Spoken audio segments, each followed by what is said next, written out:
Yeah, anyway. Yes. This is the age of surveillance capitalism, after all. So yes, you are just a number. Okay, today I'm delighted that we are joined by two members of teaching staff, of faculty in UCD.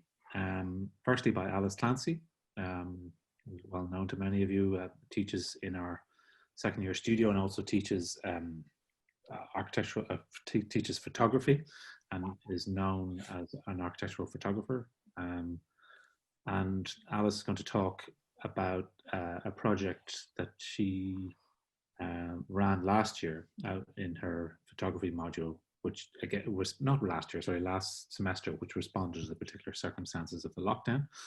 And then I'm delighted also to be joined by Chris Boyle, design fellow, has been teaching in school for a long time now, first year, in final year.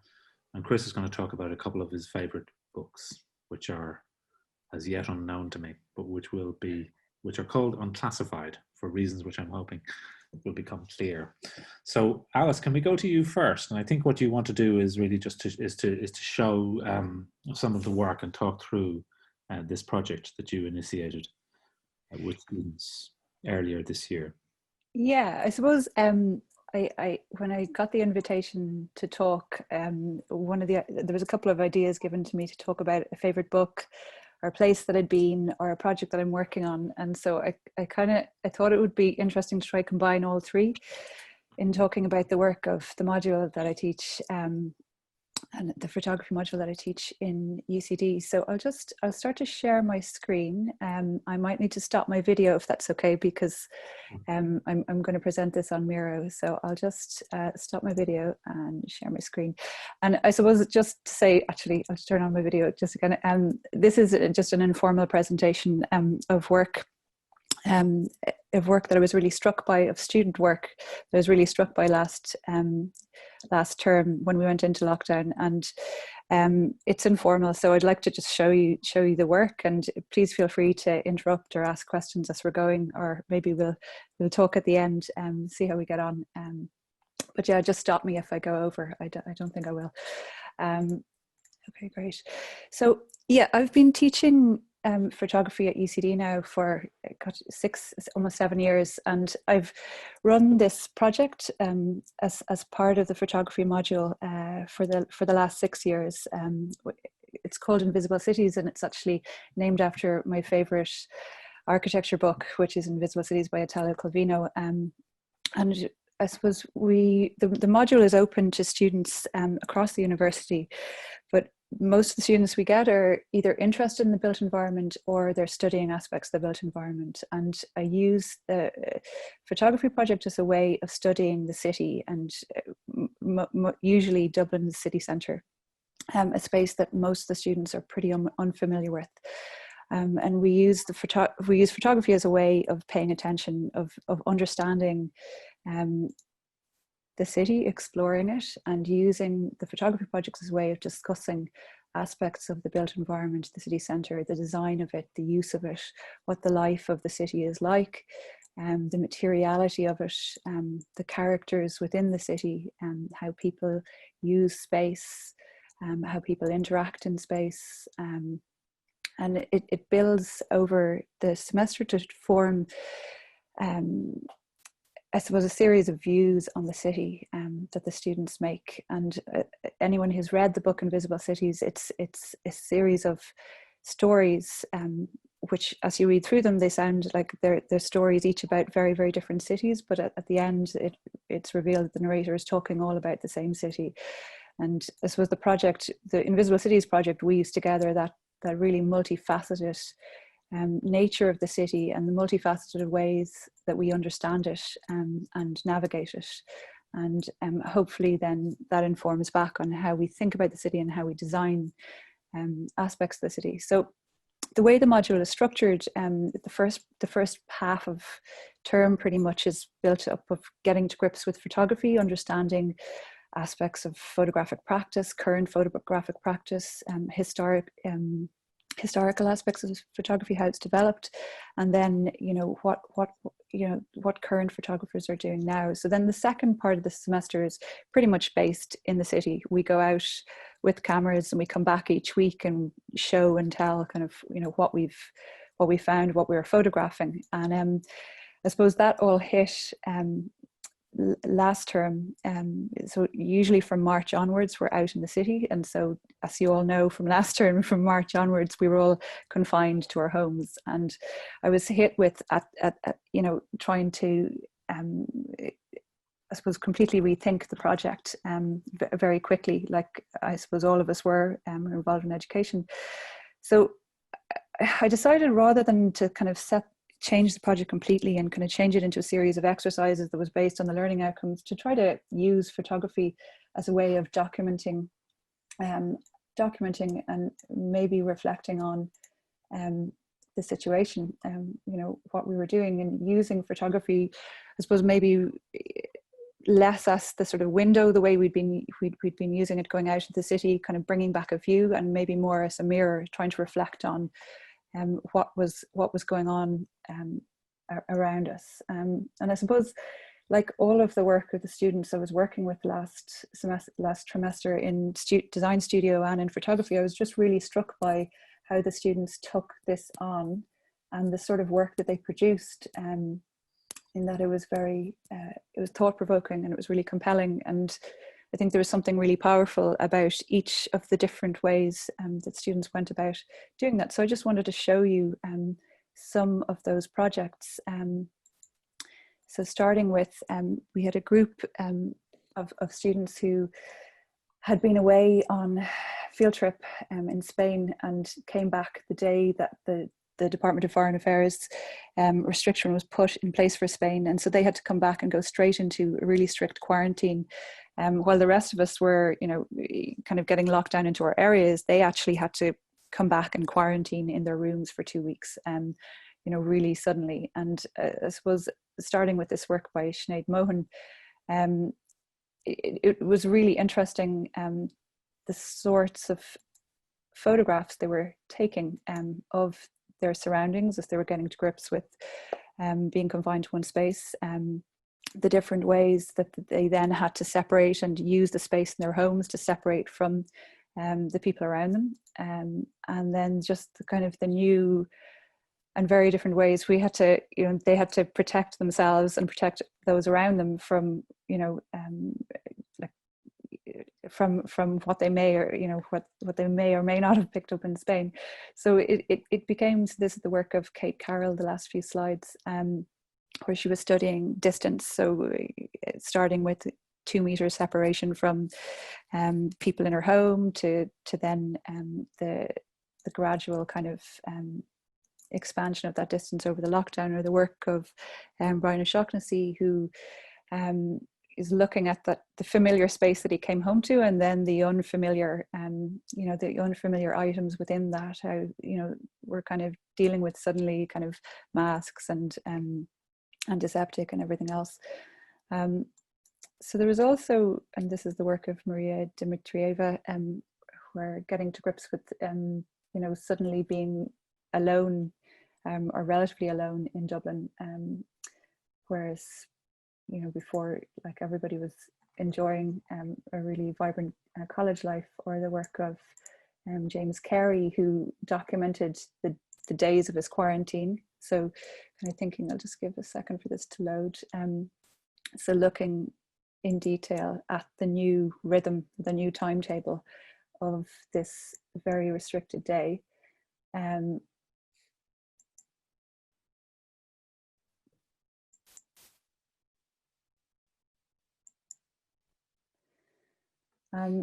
So there was also then, students who had to go home. So like, this was a study abroad student, Kai Kanzer, who went home then to rural, I think it's Oklahoma, and had just loved being in Dublin, the vibrancy of Dublin, and it started his project in Dublin, and then it was coming to grips with being back out in a very different situation.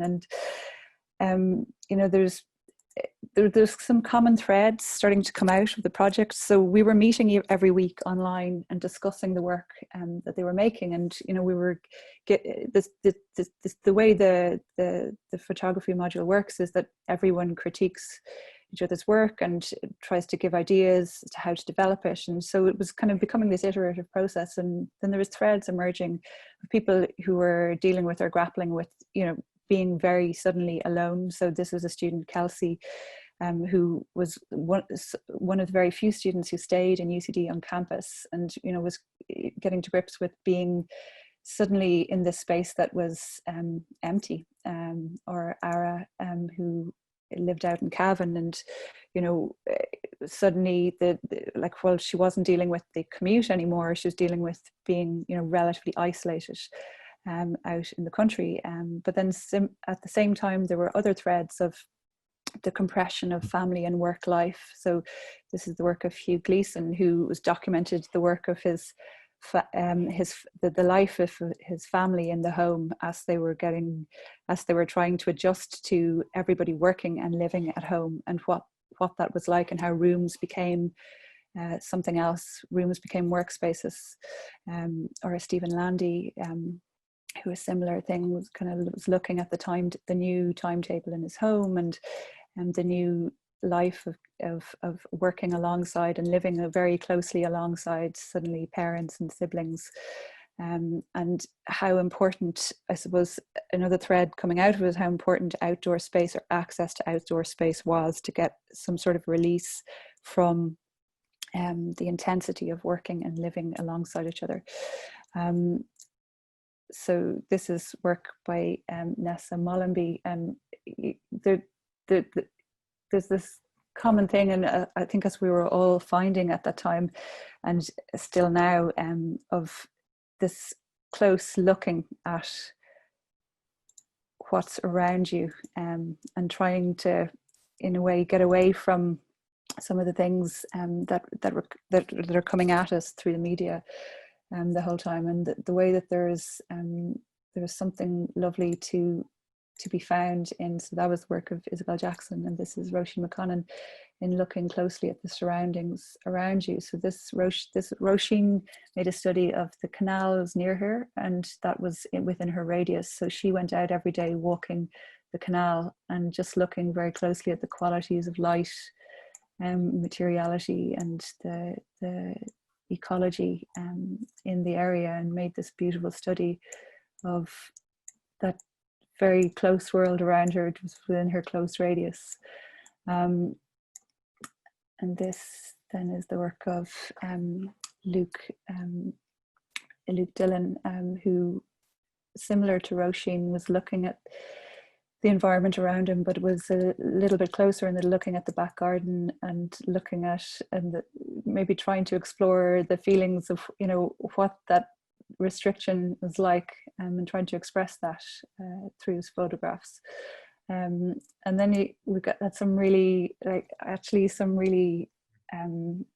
lively responses to that close looking, where this is Paul O'Neill, who looked very closely at the things just in the kitchen in his house, and tried to re-photograph or re-look at them in a different way, and making the familiar unfamiliar. And then there were students who were able to get a little bit of distance. So a couple of students, because of how quickly the lockdown came into effect, didn't have access to their SLRs anymore, their digital cameras, so that they were in various places they couldn't get them. So had to look at maybe a different way of working to the way we usually would. So this is Omar Jairumi, who did have access to a drone. So he started looking at his neighborhood in detail from above, and trying to examine patterns of use, and the way, I suppose, interior and exterior space and public and private relate to each other. And then we had a couple of, I think one really lovely aspect of the module is that we get people who come from very different backgrounds across the university, very different disciplines. So this is the work of Mark Smith. I think he's an English student. So he was still working throughout the pandemic. He's an essential worker. So he was able to document some of what that world was like. So I think this is in a soup kitchen. And then at the same time, he was walking by the court case that was on at the time about the restrictions. And so he was documenting those kind of two worlds, because where he worked was near the forecourts. But another aspect of the module, and another aspect of online teaching, which has, I think, been really positive, is that, you know, students from all around the world are able to work at home. So, you know, we got these views of life under lockdown from different parts of the world. So this is the work of Kieran Gibson in Hawaii. So he was like, while the photographs are incredibly beautiful, there's a common, I think, thing in them where, you know, there's this sense of suspended animation, and you know, there's a vibrancy to the photographs, but also I think a stillness, or a sort of a sense of waiting, which, you know, even though the lockdowns were slightly different across the world, there is this common thing emerging from it. Or this is the work of Yannick Segretz, who was in the Netherlands, and he was exploring all the areas around him where he was looking at water level and photographing the parts of the countryside around him that are under sea level, technically, and looking at that. Or the work of Quanjan Li, who was in China, who'd gone home to China and had finally gotten out in the last, I think, 2 weeks of the module, had been able to get out. The quarantine was over there, and they were able to get out and start exploring the city again. And then I just want to finish up with the work of Dave Byrne, who was one of the students who didn't have access to his DSLR. It was up in Dublin, and he had to quarantine away from Dublin. And so he came up with this really ingenious way of making his project, where he interviewed and photographed people over Zoom or Skype. So he started in Dublin, and he interviewed someone in Dublin and made a portrait of them, and then asked that person to recommend somebody else somewhere else in the world. And then he went and he interviewed the next person and photographed them. And he was asking them about what life was like under lockdown there, and the effects of it there. And it built up to this portrait of I think he managed to get somewhere in most parts of the world, and built up to this really lovely sense of connection, but also this common thing that was happening across the world, and this common experience that we were all having. And I wanted to finish with this because I think it was kind of emblematic in the way the work, his work, built into this series of snapshots of what was happening. And I think that was something that I feel happened with the work of the module, where where it built up to become this a series of stories about the lockdown and the first part of the pandemic, and what that was like to experience as a group of young people from all around the world. So I found it, I found the way the students went into such detail with what they were doing, and the really different ways they were coming back at looking at the world around them, to be really interesting. And it was something that really kept me going while I was confined within my own 2 kilometers during the lockdown. And I'm trying to think about now what we'll do next term, and you know how that might work in kind of semi-restricted, you know, and what way we could maybe build on this, because I think it's really, I think just I think with teaching, what we were forced to do last trimester, while it was really hard, I think that there's something in it, the way it can transform and change how we work and how we think about how we work. So that's just what I wanted to show you guys. I'll just stop share now. And would you mind keep sharing, Alice? Is that okay? Oh, because yeah. I think people would like to keep roaming around that work as a sort of backdrop, at least, to the conversation, or maybe I'm just being selfish. I was going to ask, how do you feel like, do you think, like, as a result of the lockdown, people were more observant, like they were more critical of the things that were around them? That, like, I guess because you've been teaching this module for so long, like, can you compare like the different experiences across the years? Like, do you feel like, obviously, like, it happened during a pandemic, but like in terms of like similarities and differences, like, how do you feel it changed really, like at a fundamental level? I think one thing I noticed is that the students were less reliant on a style or trying to emulate a style. Like when we photograph the city, we look at other photographers' work, and there's often kind of references back to street photography, or so there's sometimes the students get into a way of working or a way of seeing the city that comes from, naturally comes from maybe how other people have viewed the city.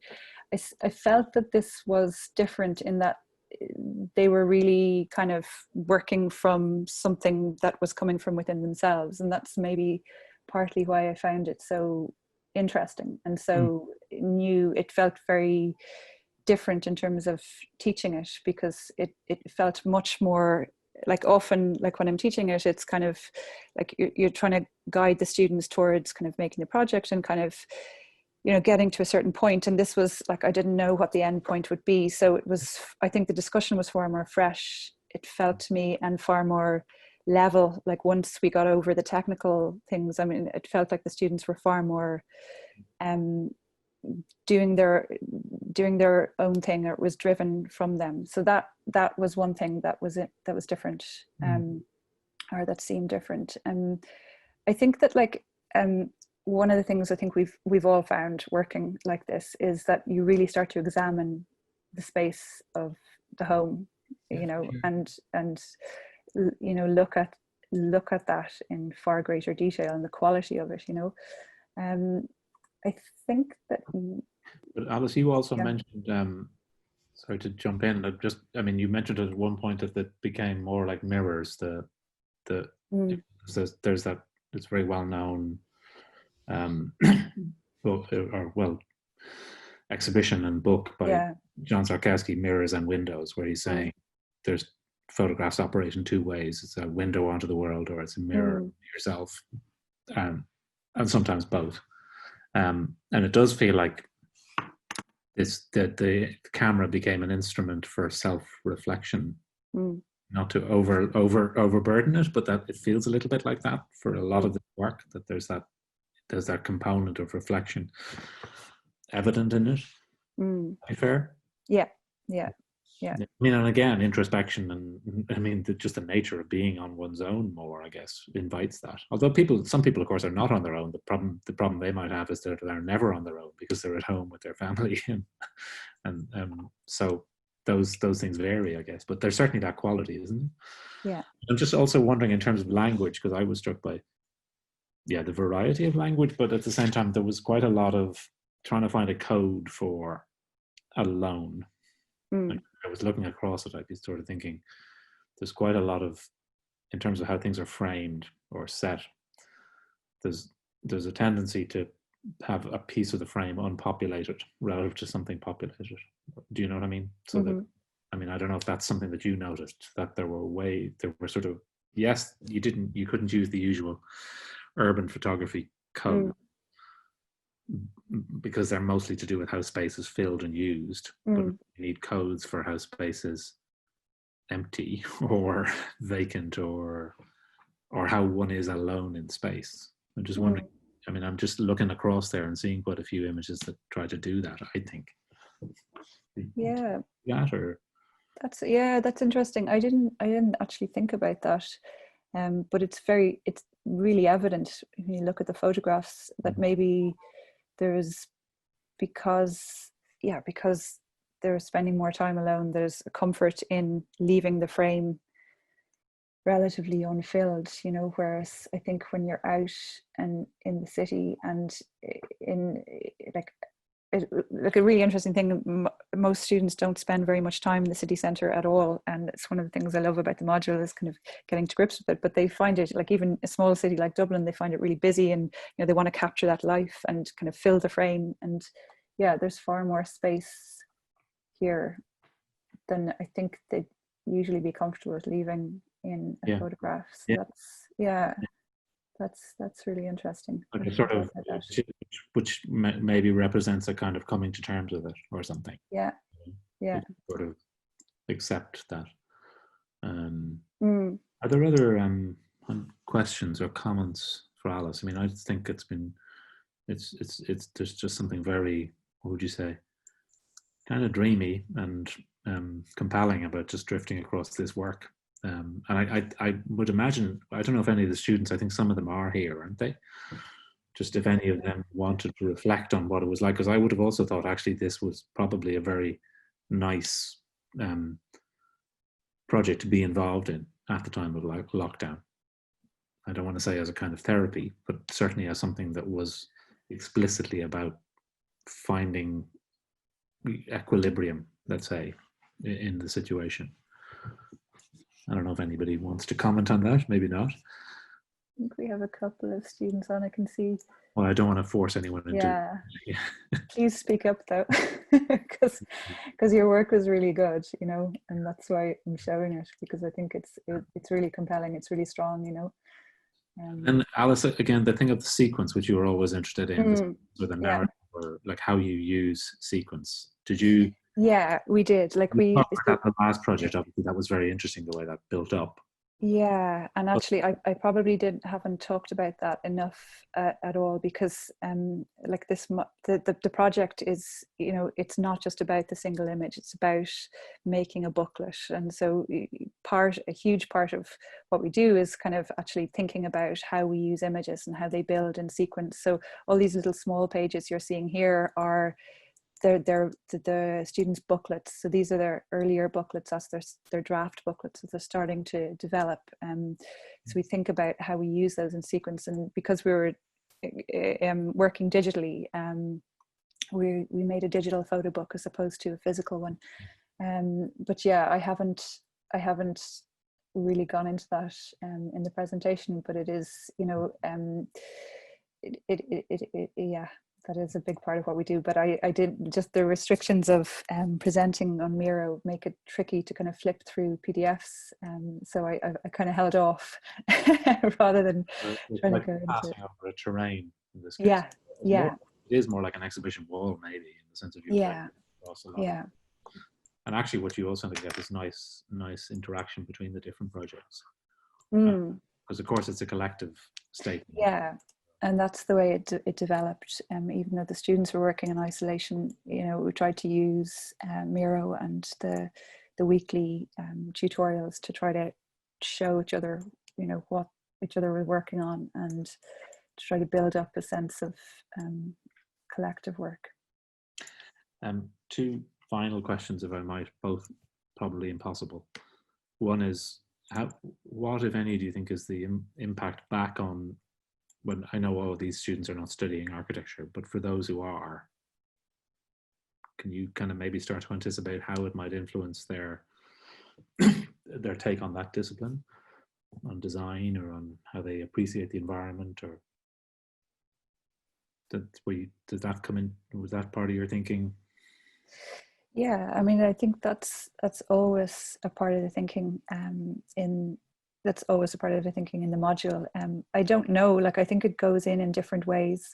I mean, I think like when we're working in the city, I think it does, just by virtue of being in the city and looking at it and using the project to do that. I think it does, and it does spark conversation about public space and how we use it. And I think that this might have, might spark similar conversations about the home and about the space of the home. But I think it's probably quite different for every student, like what they get out of it, or where it goes beyond, beyond learning about photography. And I like to leave that. I don't like to be directional on that. Like I think, like, for me with this module, it's enough to get the students thinking about it, and that they draw their interpretations out of that. And my second question was going to be, which you don't know the answer to yet, I think, is what are you going to do next time? Yeah, I'm trying to think about that. I used this presentation as a way of starting to think about that, and I'm interested in trying to make it the module more of a series of field trips, so of working out and maybe trying to look at and examine the city as it wakes back up, hopefully, as restrictions ease, or looking at the space of the city as it is now, and maybe trying to explore that. That's a thought. So we have to check back in with you then. Yeah. On season 3 of Current. Season 3, yes. Thank you very much, Alice. That was great to see that work, and congratulations to you and to all the students involved. Now I'm Chris, to move over to you for the second item in our program today, which is Chris Boyle talking about, well, we asked you, Chris, to talk about a couple of favorite books, and you came back with the title Unclassified, which is very intriguing, and hopefully that will become clear in the next while. I don't know if do you want to just launch into it, or do you want, how do you want to do this, Chris? You want to just, we can do a back and forth. No, you're ready to go. I'm going to start at the beginning here. That's a good idea.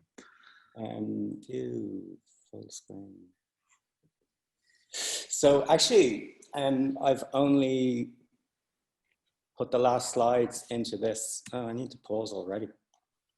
I've only put the last slides into this as I was listening to Alice speaking, so she will already have recognized slide 2, which is her own photograph of the window of virtue, which struck a chord with me. I first saw it years ago when I think it was presented to Jim Murphy on his retirement. That's right. If I'm right.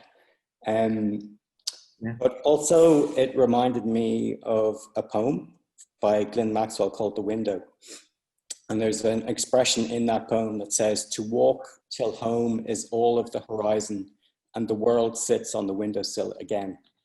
And it kind of strikes me that that's constantly what we're doing in the invisible cities in our head, is that we're bringing everything that we've seen, we're coming home to our desk, we're lining those things up on our windowsill, and we're looking at them, and we're looking at them closely again, almost as if it's for the first time. And that quote, funnily enough, which I only remembered as Alice was speaking, came from the Ford Book of Poetry from 2014, which is a poetry prize and a collection relating from that prize. And the cover of that book, serendipitously, is by an artist called Michael Craig Martin. And I'm just trying to make that. And these are some things, I guess, about myself. I was born in 1973, and the historical crest of my family name, Boyle, is an oak tree. The relevance of that will emerge from this unclassified information. So the 2 books I'm going to talk about are Michael Craig Martin's On Being an Artist and Mathew Welton's book of poetry, The Number Poems. In Mathew Welton's book, there is an idea about how the poems are structured and how the book is structured, and he describes it as a taxonomy, which is the classification of something. And at the very end of the book, he notes that he makes some notes about his own poems, and in a way, as a kind of critique, he says, maybe though the taxonomy was flawed, maybe it was actually the idea of taxonomy that was flawed. Maybe the more precise the target, the greater the scope for missing it completely. And it's this idea, I guess, of taxonomy and classification that I started to think about. And I went back and I looked at my own thesis report. And And in it, I found this, that D.H. Lawrence spoke of poetry as that which brings a new attention to something. This is what the Martian poets were after. Craig Raine, through his Martian eye, sees the book as a many-winged bird. Similarly, a pair of glasses might be seen as a bird with no wings, no body, no head, and a pair of glasses. The last sentence in that, I struggled over the weekend to find where it came from. And my conclusion is that I wrote it. And my screen has frozen here, sorry, temporarily. So the reference of glasses again brings me back to Michael Craig Martin's work. This is one of the sculptural line drawings of a pair of glasses. And he says in his book on being an artist, describing something closely is the nearest verbal equivalent to drawing. When I first see a work of art, I start to describe it to myself, particularly if it is unfamiliar, and I do not know how to approach it. Describing is the simplest way of looking. I describe a work in order to address simple but critical questions. What have we got here? What does it look like? What size is it? What is it made of? What does it not do? What other works of art does it look like? All works of art give answers to these and many other questions, and these answers enable a response to the question, what is it about, to emerge? And it's that idea of what emerges from work that I started to think about. And this is the other oak tree that was born in 1973. It's Michael Craig Martin's seminal piece of work, which I'm sure some of you know is represented in the image on the left and the text on the right. And it's his assertion that the sculpture that you see mounted on the wall on the left is an oak tree. And he asks these various questions. He says, I guess it comes down to classification again, is how do we classify what the thing that we're looking at is? And interestingly, he also asks a question over here on the right. Could you teach others to do it? I.e., to take a glass of water and turn it into an oak tree? And he said, no, it's not something that someone can teach. But of course, Michael Craig Martin's quite a famous teacher in both Yale and Goldsmiths. And Mathew Welton, the poet, is also a teacher in University of Nottingham. He teaches writing and creativity, as opposed to creative writing, I suppose. So thinking again just about this glass, this is a poster by the artist Anthony Burrell. Half empty or half full, it's just a glass of water, but it's not just a glass of water, it's an oak tree. And in fact, once when Michael Craig Martin was exhibiting in Australia, he arrived to find that none of the work had arrived. And the reason it hadn't arrived is because it had been impounded. Because the list of contents included an oak tree. And that was a dangerous thing to bring into the country as a living organism in your cargo, I guess. So Michael Craig Martin says in his book, I believe that in education, the most important thing one learns is not the subject matter, but the structure of thought implicit in the teaching method. One may never have much use for the things one learns, may even forget most of them, but one internalizes this structure. It can influence the way you approach whatever you do in life and can stay that way with you forever. And I guess that's really important. In one way, it's kind of terrifying in another if the method of teaching that you learn doesn't do what you need it to do. He also says that radical art never creates anything entirely new. It simply shifts the emphasis. Whatever was previously unimportant, taken for granted or invisible, becomes central. And this is his work called 4 Identical Boxes with Lids. There is, I'll come back to that image, there's a drawing of this and an image. And essentially it's a construct. And what he's done, I guess, literally, is he's taken 4 identical boxes and sliced them in a premeditated way, insofar as they're cut at a specific angle or a distance actually from the center line is how he describes it. And then he takes the lid from the last box, so this piece here, and he puts it on the first box and so on. So a rotation of symmetry occurs. And he describes this, it seemed to me that at this point, the nature of the progression was disturbed radically, although this resulted from following the progression logically. For these reasons, the fifth box, there was a fifth box originally, which was cut symmetrically, was removed from the series. The piece which now emerged when the lids were reversed, while still as straightforward and simple conceptually as the original, was enormously more complex and elusive visually. The crucial consideration in the piece is the relation of idea to form. The form derives from the straightforward, following through the simple logical ideas, in this case, the idea of taking the progression, the idea of reversal. Though the form is completely controlled, it is not premeditated. The piece both explains and conceals itself. In the original 5-piece unit, I had hoped to imply the organizational integrity of the symmetry in an asymmetrical situation. The boxes were identical when closed and arranged with a regular interval. The piece was symmetrical. Opening the boxes rendered the piece visually asymmetrical, though factually it remained symmetrical. And then moving on to Mathew Welton's book of poems, at the very end in those notes, he notes on symmetry that one of his poems uses a technique called translational symmetry, and the other called, which is a series of poems called Melodies for the Meanwhile, it is rotational symmetry that is used. To give an example of his poems, this is one called Obstruction with Abstractions. A thing in context is a thing in itself, and a thing out of context is nothing. A thing in context is a thing in itself, and a thing out of context is almost nothing. A thing in context is almost a thing in itself, and a thing out of context is almost nothing. A thing almost in context is almost a thing in itself, and a thing out of context is almost nothing. A thing almost in context is almost a thing in itself, and a thing almost out of context is almost nothing. A thing almost in context is almost a thing in itself, and a thing almost out of context is almost nothing. And the construct in this poem, I guess when you look at it, is quite simple, is the word almost appears initially 0 times, then once, then twice, then 3 times, then 4 times, then 5 times, including the double almost in the final expression.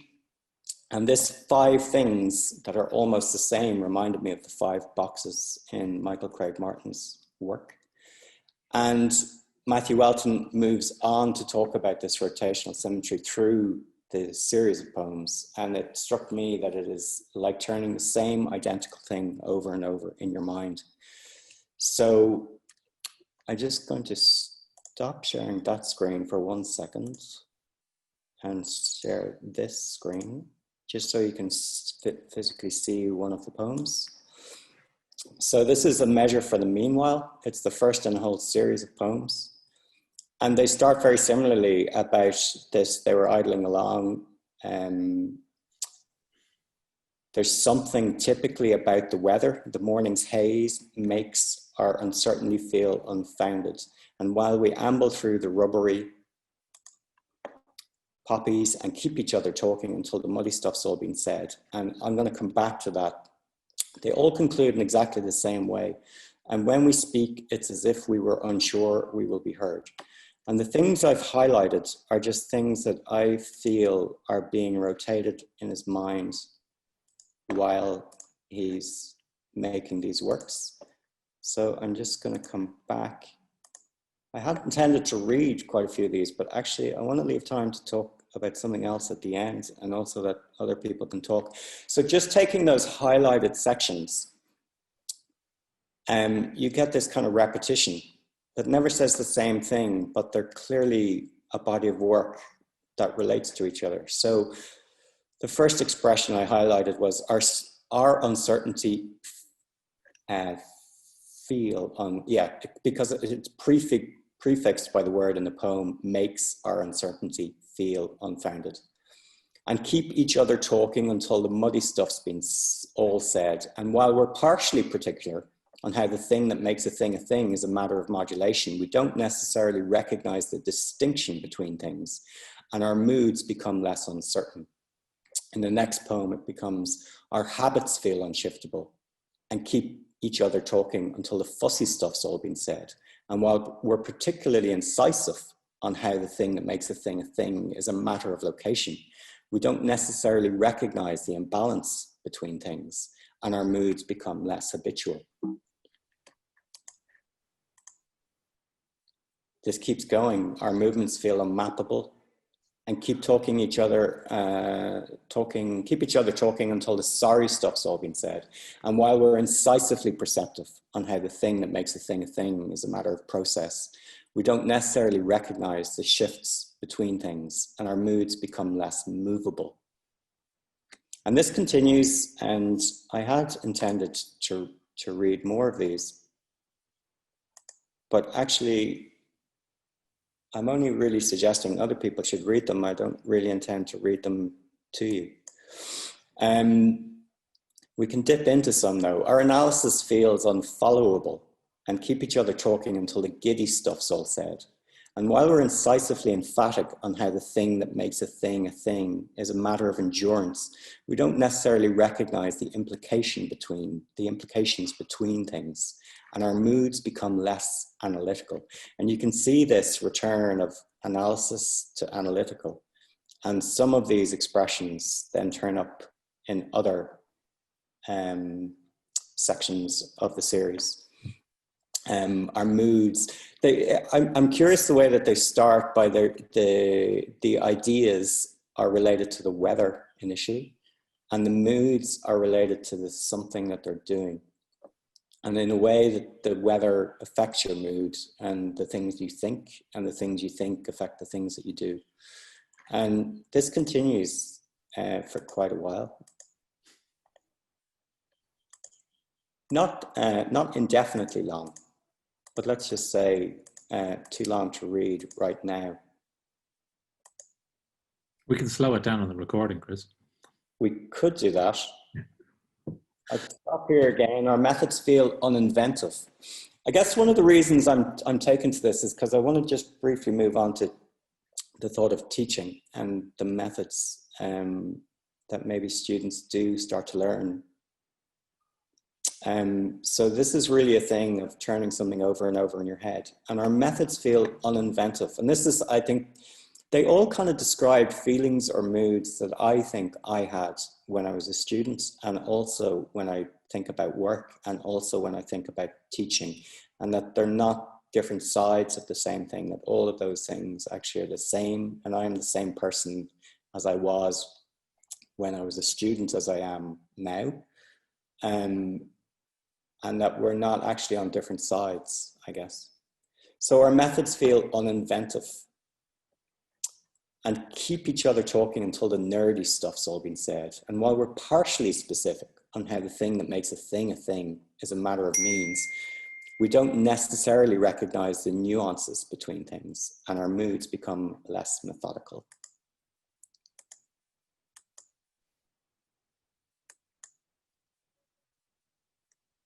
Our moods become less ambitious. Our moods become less responsive. Our moods become less decisive.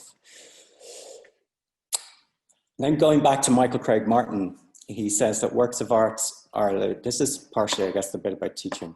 Works of art are the products of our attempts to give expressive form to our personal experience of the world in order to make it available to others. Different works look different because they propose different values, and art keeps changing because people keep recognizing different values to value, different things to value.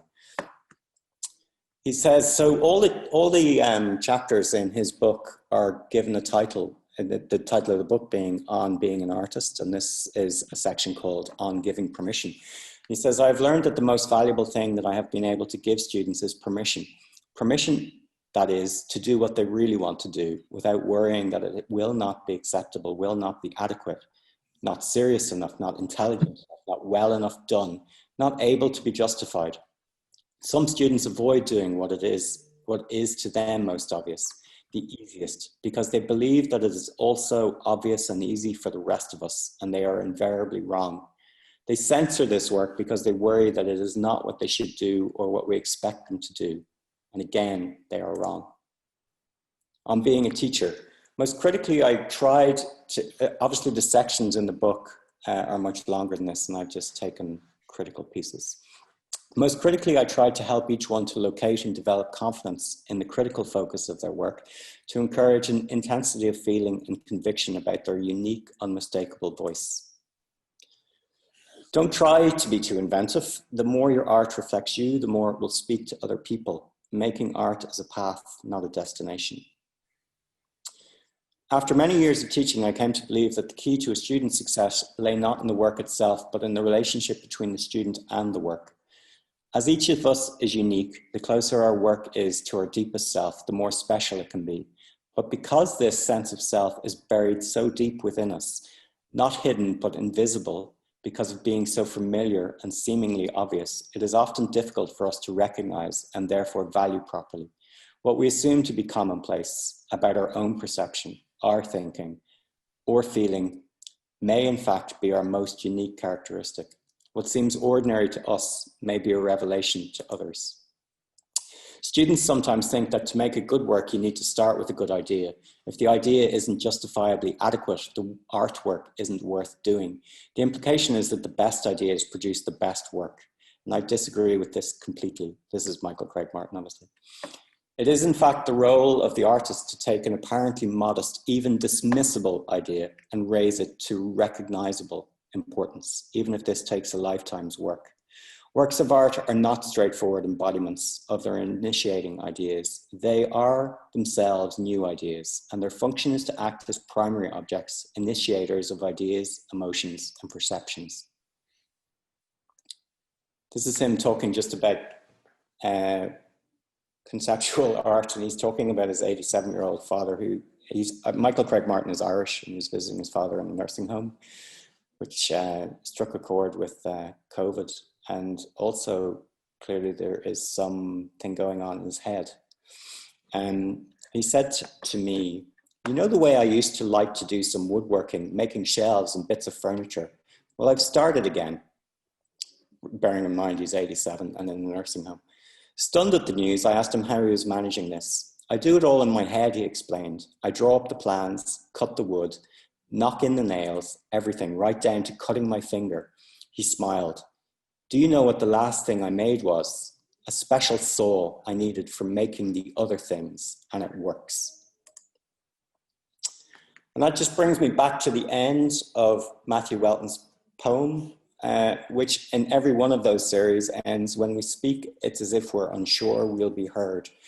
And I guess the important part of that, in my mind, is that despite this uncertainty, that they still speak.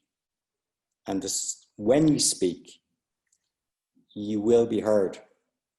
And you can speak through making work, and you can speak through speaking, and you can speak through silence, you can speak through photographs, you can speak any way you want. And the intention, I think, of teaching is to hear what's trying to be said. So with that said, I return to Antony Burrell's posters. This one's saying, don't say nothing. And if you remember Mathew Welton, he finishes with almost nothing. So I'm going to stop there. Thanks, Chris. That was great. That was very unclassifiable, actually. Unclassifiable. Yeah. That's what it says on the tin, Hugh. That's what it says on the tin. Well, it speaks, among other things, about teaching. I mean, I think that's, as you were saying, Michael Craig Martin. Well, I don't know the poet, but Michael Craig Martin is obviously, I mean, has as much renown probably as a teacher as an artist in his own right. And I don't know that book actually, but now I have to go and buy or get both of them quite quickly. But I mean, do you think that he's always been a good teacher, or he has become one? I think in the book you realize that kind of process, and I think what's very refreshing about the book is just how honest he is about that kind of sequence of events. Yeah. And also that he's kind of honest at the beginning. He kind of says that a lot of artists in a way have to teach in order to sustain themselves, like as a means of making a living. And actually towards the end, it becomes obvious he had to give up teaching in order to be productive with his own output, which itself is a kind of lesson, because I guess the point of, I like to come to teach because it takes me out of myself. And it's only, I guess, if you can get out of yourself that you can actually see yourself again. And therefore, I guess one of the reasons to teach is actually to return to work. And I think it's a fascinating kind of insight. He's very critical of some things, but he's always critical in a very kind of constructive way, I think. And he's always looking for that. He kind of says he's fascinated by the things other people can do. And it's one thing I think I find constantly as an architect, is that we totally underappreciate the things that we've learned and how unique, in a way, our thoughts are and the things that we've learned are. And then actually other people, just because something comes naturally to me, for example, I often don't value it. It takes quite a while. Precisely because of that. Precisely because of that, because it becomes so easily. And it also means that sometimes you might dismiss things that come easily to you, not just undervalue them. And I think in trying to find your own voice, it's important to realize that other people don't have those same thoughts and those same skills. And if you censor them, they will never be aired, because nobody's filling in that gap that you're leaving, or that silence, or that nothing. Can I ask about, I'm struck that one book is a book of poetry, but the other is about a visual artist, and yet your focus is on words, and your focus is on the text, and actually often very precisely on the words. Is that a constant for you, that like, as in that words and text can unlock things in a way that maybe images and buildings can't? Or maybe it's just because we asked you to talk about books? No, I think it is a kind of constant. I'm fascinated by words and meaning and wordplay, but Michael Craig Martin talks about it as well. He says, like, funnily enough, he talks about Freud, and Freud saying things about thinking in pictures, whereas most thinkers think in words, apparently. And it's this difference between picturing, I guess, and thinking. And he also talks about drawing, and the fact that drawing itself, like line drawing, for example, which is something we're all very familiar, he describes it as the most artificial thing, because lines don't exist. Like, you can learn drawing exercises about shifts in color or shadow, but you can't go out into the world and observe a pure line, for example. So it's this translation of things, I think, through words and pictures. And I have to say, I've often said that, and I read a lot of books, I think, relatively speaking, but I think they're redacted in my mind, because I'm replacing some words with other words and thinking other thoughts at the same time as reading the thing. And therefore I have a very poor memory of a lot of books, but I have a vivid memory of the things that they made me think, which is a kind of interesting differentiation, I think. So not the thing, but the response to the thing, or the idea it prompted. Yeah, and also I guess in Michael Craig Martin again, the idea that conceptual art actually arises from making the viewer not so passive, because it's the difference between it and representational art, is that you need to respond to it in some way for it to function. So I kind of find books, in my mind, I actually find books the most visual of visual arts, because they describe things and I have to picture them. And in a way, that's, I think, what's interesting is this idea that you can picture things that don't exist. And also look at picture books. Where the picture, you don't have to do that work. Yeah. The work.